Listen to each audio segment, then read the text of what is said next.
પ્રમુખ સ્વામી મહારાજની અક્ષર મંદિર ગોંડલ સાથે સંકળાયેલી પાવનકારી સ્મૃતિઓ ભાગ 2। સ્વામીશ્રીને એકવાર લંડનના યુવકોએ પૂછ્યું હતું કે આપના ક્યાં સંકલ્પો છે, ત્યારે સ્વામીશ્રીએ હસતા હસતા કહ્યું હતું કે યોગી બાપા એટલા સંકલ્પો કરીને ગયા છે કે પૂરા કરવામાં આપણી જિંદગી નીકળી જાય, અને ખરેખર સંસ્થાના સૂત્રો હાથમાં લેતા જ એમણે એ દિશામાં કાર્યો કરવાની શરૂઆત કરી દીધી, જેમાં એક હતી ગોંડલમાં ગૌશાળા કરવી। યોગીજી મહારાજે રાજકોટના એક શેઠને દીકરો ન હતો, તેમને કહેલું કે તમે ગૌશાળા કરાવી આપો, દીકરો મહારાજ દેશે।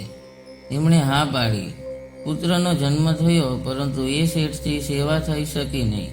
પણ યોગીજી મહારાજે કોઠાર પાછળની જમીન પર એક નાનું ઢાળિયું કરાવ્યું હતું, જેમાં ઢોરની વ્યવસ્થા કરી હતી। તેઓ ભક્તિ કિશોરદાસ સ્વામીને કહેતા, મંદિરમાં દૂધ, દહીં, ઘી, માખણ, છાશ ક્યારેય બહારથી ન લાવવું પડે, એમ કરો, બધું ઘરનું વાપરવું। પોતે પણ આ બાબતે હરિભક્તોને પ્રેરતા। એકવાર 1967માં તેઓ ચાણસમાં પધાર્યા હતા। ત્યાં એક તંદુરસ્ત ભેંસ પર એમની નજર પડી। સંત સ્વામીના ભાઈ સોમાબાઈને કહે, આ ભેંસ અક્ષરદેરીની ગૌશાળામાં શોભે તેમ છે, તે ત્યાં આપો। રાજી થઈને એમણે એ સેવા કરી। અક્ષર મંદિરમાં આવેલું આ પ્રથમ પશુ। વળી યોગીજી મહારાજે વડુ ગામના બાબુભાઈ પાસેથી પણ માગીને ભેંસ લીધી। ભારખાનામાં ચડાવી બંનેને ઢાળિયામાં રાખી ગૌશાળાના મંડાણ કરાવ્યા હતા। એકવાર વલભીપુર પધાર્યા, ત્યાંથી એક ગાય સેવામાં લીધી અને અક્ષર મંદિર પાછળ હાલ જ્યાં ભોજનશાળા છે ત્યાં ગૌશાળા બનાવવાનું ખાત પણ કર્યું, પરંતુ પોતે બીમાર પડ્યા અને ધામમાં વધાર્યા। પછીથી એ મિશન પ્રમુખ સ્વામી મહારાજે હાથ પર લીધું। ભક્તિ કિશોરદાસ સ્વામીએ સ્વામીશ્રીને ગૌશાળાની જગ્યા બતાવી, ત્યારે એ જ પડે સ્વામીશ્રી બોલ્યા હતા કે મંદિરની નજીક ગંદકી થાય, છાણા ઘાસ નિરણનો કચરો ઉડે, તેને બદલે ગૌશાળા દૂર ખસેડવી। પછી સભા મંડપની પાછળના ઓરડા પછીની મોટી વાડીએ પધાર્યા, ત્યાં જ ખાત વિધિ કરી અને વિશાળ ગૌશાળાનું નિર્માણ શરૂ કરાવ્યું। આ વાડી સામે હાલ જ્યાં શરદ પૂર્ણિમાની સભા થાય છે તે જમીન અક્ષર મંદિરની ન હતી। સ્વામીશ્રીએ એ જમીન માટેની તજવીજ હાથ ધરી અને એમણે જાણ્યું કે આ ભુવનેશ્વરી માતાના મંદિરની જમીન છે। પછી જમીન અંગે ત્યાં જીવરામ બાપાને મળવા જતા અને હંમેશા સ્વામીશ્રીનું લીમડાના રસની ચમચીથી તેઓ સ્વાગત કરતા। સ્વામીશ્રી ક્યારેક અંગીકાર કરે પણ નહીં, ધીરે રહી કોણીએથી નીચે ટપકાવી દે। વાત ચાલે ત્યારે જીવરામ બાપા કહે, 5000 રૂપિયામાં વાડી દેવી છે, ને સ્વામી કહેતા 4000માં લેવી છે। આમ મીઠી રકઝકમાં છેવટે 4 એકર જમીન તે સમયે માત્ર 4500 રૂપિયામાં મળી હતી। આ જગ્યા ગૌશાળાના ઢોર માટે નિરણ અને તે પછી અનેક પ્રકારના પાક માટે ઉપયોગમાં આવી। હાલ આ સ્થળ સમયા માટેનું ઉત્તમ સ્થાન બની ગયું છે। યોગીજી મહારાજે પોતાના છેલ્લા દિવસોમાં જે કેટલાક સંકલ્પો લખાવ્યા હતા, તેમાં એક હતો અક્ષર મંદિરના રાજમાર્ગ પર ભવ્ય પ્રવેશ દ્વારનું નિર્માણ કરાવવું। યોગીજી મહારાજે તેનું ખાત પણ કરી જ દીધું હતું। બ્રહ્મ સ્વરૂપ યોગીજી મહારાજે અંતર્ધાન થતા પહેલા છેલ્લી વિદેશ યાત્રા કરી, ત્યારે ફોન પર જ સદગુરુ બાલમુકુદાસ સ્વામીની નિયુક્તિ ગોંડલ અક્ષર મંદિરના કોઠારી તરીકે કરી દીધી હતી। સતત 10 વર્ષ સુધી બાલમુકુદાસ સ્વામીએ દેરી અને અક્ષર મંદિરના વિકાસ માટે સ્વામીશ્રીની આજ્ઞાથી અદ્ભુત વિકાસના મંડાણ કર્યા। બાલમુકુદાસ સ્વામીએ હરિભક્તોની સુવિધાઓ સ્વામીશ્રીની આજ્ઞાથી વિકસાવી।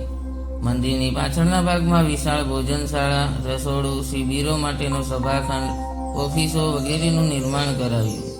તેઓ પોતે પણ ખભે થેલી લઈ તેમાં નાની સેવા કરવામાં જોડાઈ જતા। સ્વામીશ્રી પણ જ્યારે પધારે ત્યારે અક્ષર મંદિરના વિકાસના અંતર્ગત સૂચનો આપતા રહેતા। સમય જતાં તેમના સ્વાસ્થ્ય પર અસર થવા લાગી।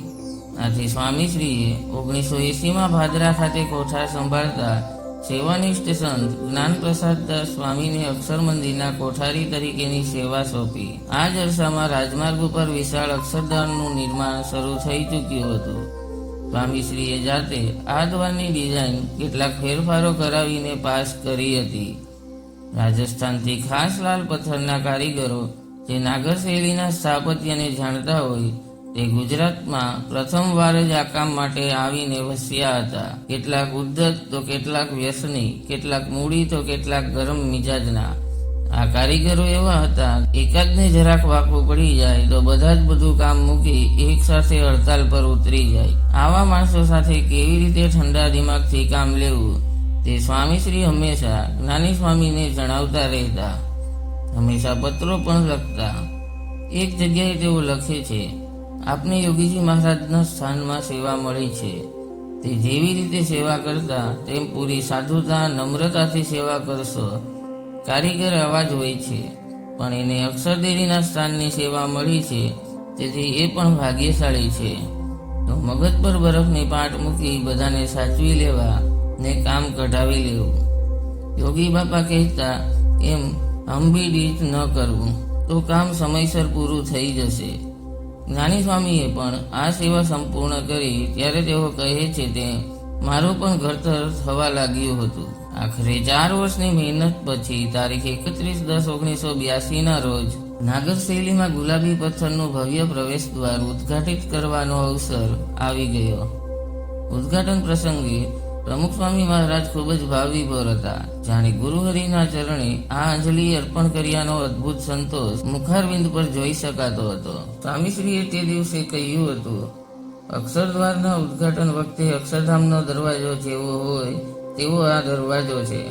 આપણે તો શાસ્ત્રમાં વાંચ્યું હોય, સાંભળ્યું હોય, પણ આપણે મૂર્તિમાન જ અક્ષરધામનો દરવાજો છે. આ બીજા દરવાજા જોવાની ઈચ્છા ન રાખવી. આ પથ્થર નથી, આ તો ચૈતન્ય છે. એક એક પથ્થરની અંદર કાંગરે કાંગરે યોગીજી મહારાજ બિરાજી ગયા છે. તેની અંતકાળે સ્મૃતિ કરે તેને યોગીજી મહારાજ દરવાજો લઈને તેડવા આવશે.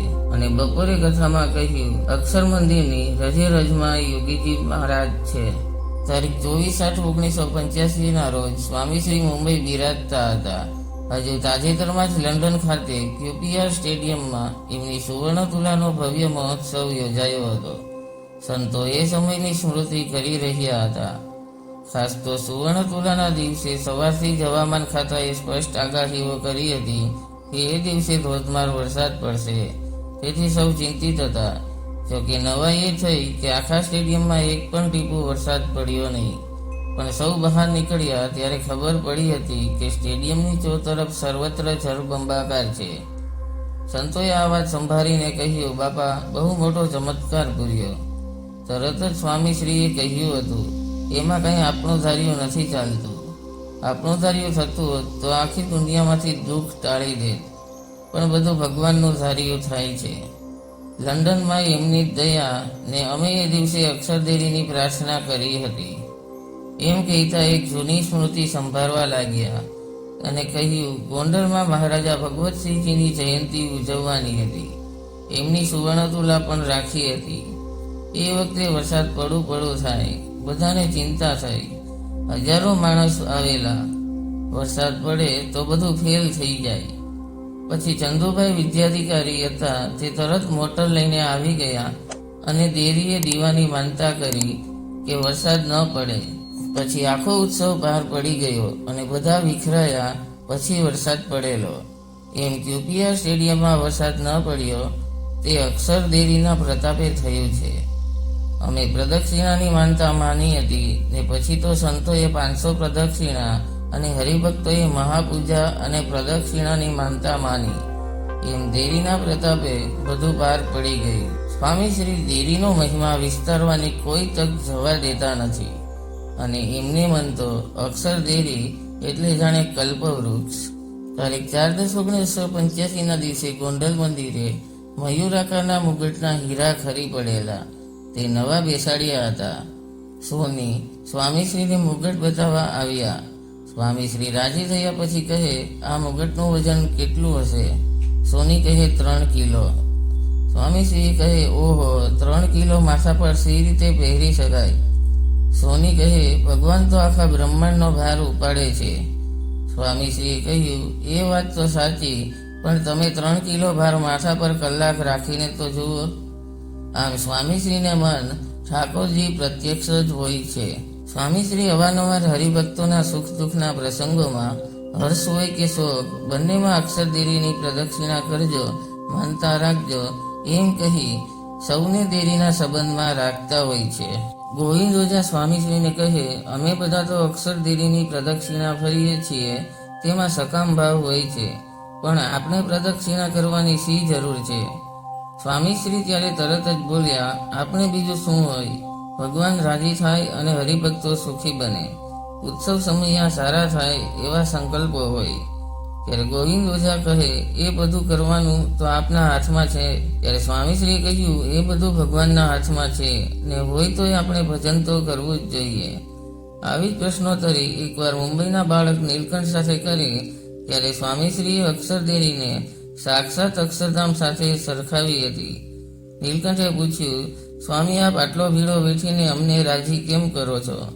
ત્યારે સ્વામીશ્રીએ કહ્યું, તું ઠેઠ તારા ઘરેથી કામ મૂકીને અહીં આવે તો અમારે રાજી કરવા પડે ને.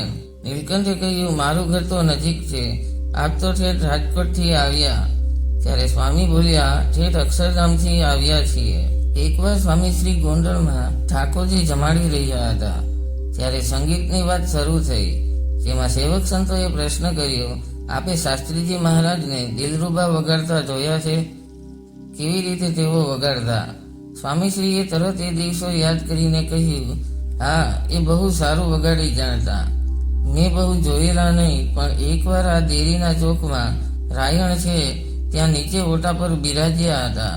સભા થઈ હતી અને વિદ્યાનગરવાળા ઈશ્વરભાઈ ઇનામદાર તે વખતે વાલાની મૂર્તિ વાલી એ કીર્તન બોલતા હતા.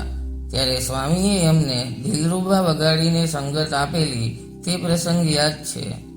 અક્ષરદેરી સાથેના ગુરુના સંભારણાઓ એમણે આજીવન હૃદય મંજુષામાં ભરી રાખ્યા છે. વાત અમેરિકાની છે, પણ સંદર્ભ ગોંડલનો છે. સ્વામી શ્રી તારીખ 4/8/91 રોજ ન્યૂ જર્સીમાં બિરાજમાન હતા. અચાનક બે બાળકો સ્વામીશ્રી પાસે દોડી આવ્યા. પત્ર લખતા સ્વામીશ્રીએ ઉપર જોયું અને મલકીને કહ્યું, આવો બાપા, બે પ્રશ્ન પૂછવા છે, પૂછો. સ્વામીશ્રીએ પેન અને પેડ બાજુમાં મૂક્યા. સમય તો ન હતો, પણ આ બાળકોને એમને મન બીજા કામ કરતા વિશેષ હતા. એક બાળકે પૂછ્યું, આપ અક્ષરદેરીમાં આરતી ઉતારો છો ત્યારે ભગવાનનો કેવો અનુભવ થાય છે?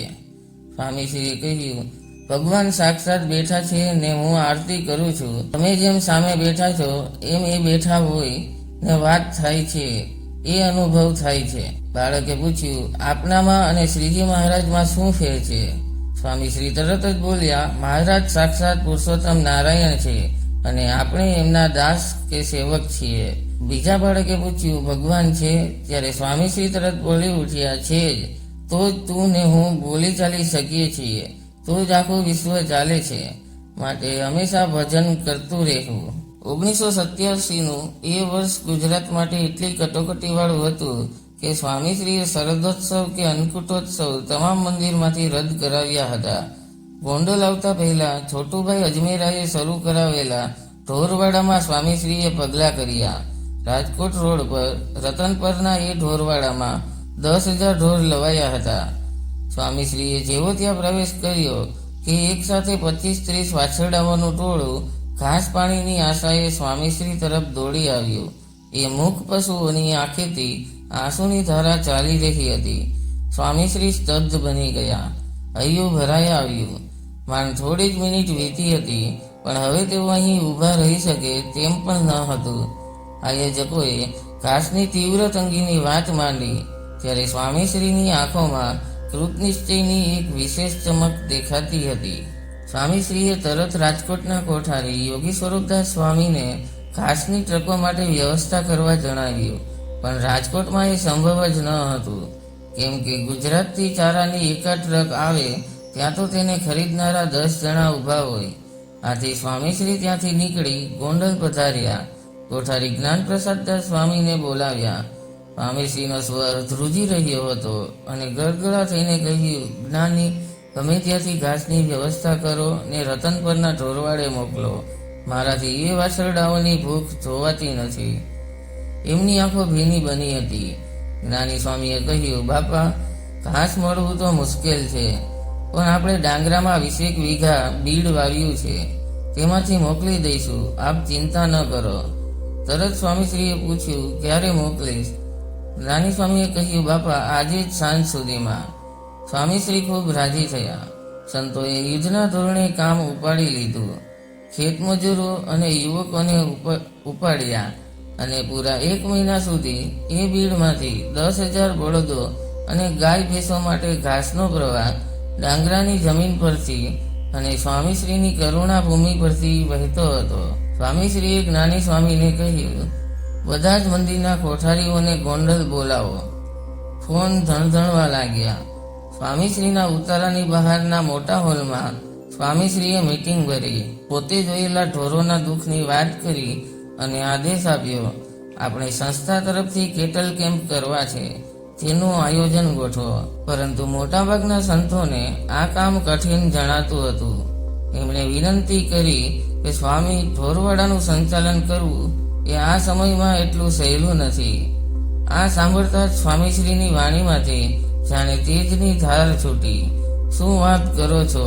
કઠણ કંઈ જ નથી, મનમાં ભાવ હોવો જોઈએ. આ અજમેરા એકલો માણસ 10,000 ઢોરને સાચવે છે, તો આપણે તો સંસ્થા લઈને બેઠા છીએ. તમે નક્કી કરો, હું આખી સંસ્થાને કામે લગાડીશ. પૈસાની ઘાસની ચિંતા ન કરો. 2 ગામડા 4 ગામડા વધારે ફરીશ. લોકો સહકાર આપશે જ. આપણે નક્કી કર્યું છે તો કરવાનું જ છે. સ્વામીશ્રીની આવી તીવ્ર કરુણા ભાવના જોયા પછી કોઈ પાસે કોઈ વિકલ્પ રહ્યો ન હતો. બધાએ નક્કી કરી લીધું કે સ્વામીશ્રીની મરજીમાં ભળી જવું અને આમ કેટલ કેમ્પ શરૂ કરવામાં ગોંડલ જાણે મુખ્ય કાર્યાલયની ભૂમિકામાં આવી ગયું. ઝડપભેર નિર્ણયો લેવાતા ગયા. ગુજરાતની અને ખાસ કરીને સેલવાસ વિસ્તારની એક ઘાસથી ભરપૂર જમીન રૂપિયા 2 લાખ ભરીને સ્વામીશ્રીએ લીઝ પર લેવડાવી અને ત્યાંથી સંસ્થાના 4 કેટલ કેમ્પમાં રહેલા 7,000થી વધુ પશુઓને ઘાસચારો વહેતો કરવામાં આવ્યો. સંસ્થાના 2,000 યુવાનો અને 150 સંતોને સ્વામીશ્રીએ યુદ્ધના ધોરણે કામે લગાડ્યા. પશુઓનો સર્વે કરવો, તેને સંસ્થાને નિયત કરેલા અટલાદરા, સાકરી, ભવાનપુરા કે બોચાસણના કેટલ કેમ્પ પર પહોંચાડીને તેનું રજીસ્ટ્રેશન કરાવવું. તેની બીમારીઓનો ખ્યાલ કરી ઈલાજ કરાવવો. તેના માલિકને ભરોસો આપવો. પૂરા 1 થી 1.5 વર્ષ સુધી ઢોરોની તમામ જવાબદારીઓ લેવી. આ બધું સ્વામીશ્રીએ ગોંડલ બેઠા શરૂ કરાવી દીધું અને સૂત્ર આપ્યું, પશુ સેવા એ જ અત્યારની પ્રભુ સેવા છે. પોતે પણ રોજ અક્ષરધીરીએ પધારતા અને મૂંગા પશુઓની રક્ષા માટે વરસાદની ધૂન કરતા. રાજકોટની બાજુમાં બેડી ગામની સીમમાં 4,000 વાછરડાઓનો એક ઢોરવાડો ખુલ્લી જમીન પર માત્ર સાધારણ તારની વાડ કરીને બનાવાયો હતો. રાજકોટના કલેક્ટરશ્રીની ઈચ્છા હતી કે સ્વામીશ્રી અહીં પધારે, પરિસ્થિતિ નિહાળે અને સંસ્થા તરફથી સહાય પ્રાપ્ત થાય. સ્વામીશ્રીએ આ ઢોરવાડામાં તડપતા બળદોની અવદશા જોઈ. આંખો ભીની થઈ. એમાંય તારની વાડના ઝાબા પાસે એક હવેલીની નજીક બિલકુલ ખુલ્લામાં એક ભરાવદાર શિંગડાવાળા પણ તદ્દન નખાઈ ગયેલા શરીરવાળા બળદ પર એમની નજર પડી અને સ્વામીશ્રી અંદરથી કંપી ઉઠ્યા. એ બળદની બંને આંખેથી દળદળ આંસુ ચાલ્યા જતા હતા. એક શબ્દ બોલ્યા વિના સ્વામીશ્રી ગાડીમાં બેસી ગયા. ગોંડલ આવીને એ ઢોરવાડા માટે જોઈતી વ્યવસ્થા કરી આપી. પછી જ્ઞાની સ્વામીને બોલાવવા કહ્યું. તેઓ તો એ સમયે વડોદરાના કેટલ કેમ્પની વ્યવસ્થામાં હતા. સ્વામીશ્રીને પણ સારંગપુર આવવાનું હતું. એમણે ફોન પર આદેશ આપ્યો, તાત્કાલિક સારંગપુર આવો. જ્ઞાની સ્વામી સાંજ સુધીમાં સારંગપુર આવી પહોંચ્યા. ત્યારે જૂના ઉતારાની બહારના લીમડા નીચે સ્વામીશ્રી સંતો સાથે મીટિંગ કરીને બિરાજ્યા હતા. જ્ઞાની સ્વામીને જોયા એટલે કાર્યવાહીનો કોઈ જ અહેવાલ લીધા વિના સીધી જ વાત માંડી. અમે બેડી ગામના ઢોરવાડે ગયેલા. ત્યાં 4,000 બળદો રાખ્યા છે, પણ એક બળદ છે જે રડિયા જ કરે છે. ગમે તેમ કરો, એ બળદને આપણે ત્યાં લઈ આવો. સંતો આ સાંભળી મર્મમાં હસવા લાગ્યા. સ્વામીશ્રીએ જોયું તો સંતો કહે, બાપા, ઘાસની ગંજીમાંથી સોઈ કાઢવા જેવું છે. 4,000 બળદોમાં એ ક્યાં શોધશે? સ્વામીશ્રીએ કહ્યું, જ્ઞાની શોધી કાઢશે ને આપણે તેને લાવવો જ છે. પણ બાપા, એની કઈ ઓળખ, કઈ ચિહ્ન છે? સ્વામીશ્રીએ અભિનય કરીને તેના વાંકા શિંગડાનું વર્ણન કર્યું ને ઝાપા પાસે હવેલીની નજીક ઊભો હતો વગેરે વાત કરી. હમણાં જ ઉપડો ને સમાચાર આપો. તેઓ નીકળ્યા. સાંજનો સમય વીતી ગયો હતો. બેડી પહોંચ્યા ત્યારે ગાડીની ઉપર ચડીને ઊભા રહેતા પણ માત્ર શિંગડા દેખાય તેવી સ્થિતિ હતી. તેઓ બીજી સવારે ત્યાં ગયા. બધે ફર્યા પણ એ બળદની ભાળ ન મળી. ત્યાંના એક માણસને પૂછ્યું તો તેણે કહ્યું, કાલે સ્વામી અને કલેક્ટર સાહેબ પેલા ઝાપેથી અંદર આવેલા, ત્યાં હવેલી છે. સંતોએ બહાર નીકળી એ જ જગ્યાએથી પ્રવેશ કર્યો. ત્યાં સ્થાનિક કામદારે કહ્યું, સ્વામીજી આ ઝાપેથી અંદર આવ્યા હતા ત્યારે અહીં ઊભા રહી તેઓ આ બળદ સામે અવિરત જોઈ રહ્યા હતા. સંતોએ જોયું એ જ બળદ હતો. તેઓ નજીક ગયા. રડી રડીને એ બળદની નીચે જાણે આંસુનું ખાબોચિયું ભરાયું હતું. આ શું? સંતોએ પૂછ્યું. ત્યારે કામદારે કહ્યું, સ્વામી 8 દિવસથી આ અહીં છે. કોઈ તેને મૂકી ગયું છે પણ એ દિવસથી બસ તે સતત અહીં જ ઊભો છે.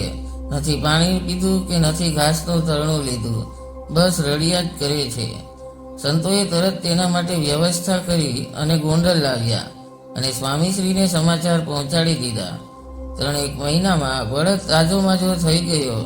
સ્વામીશ્રી ગોંડલ પધાર્યા ત્યારે તેને માથે હાથ ફેરવી ખૂબ આશીર્વાદ આપ્યા અને પૂજન પણ કર્યું. સંતોને લાગ્યું જાણે આ કોઈ પૂર્વનો મુક્ત હોય.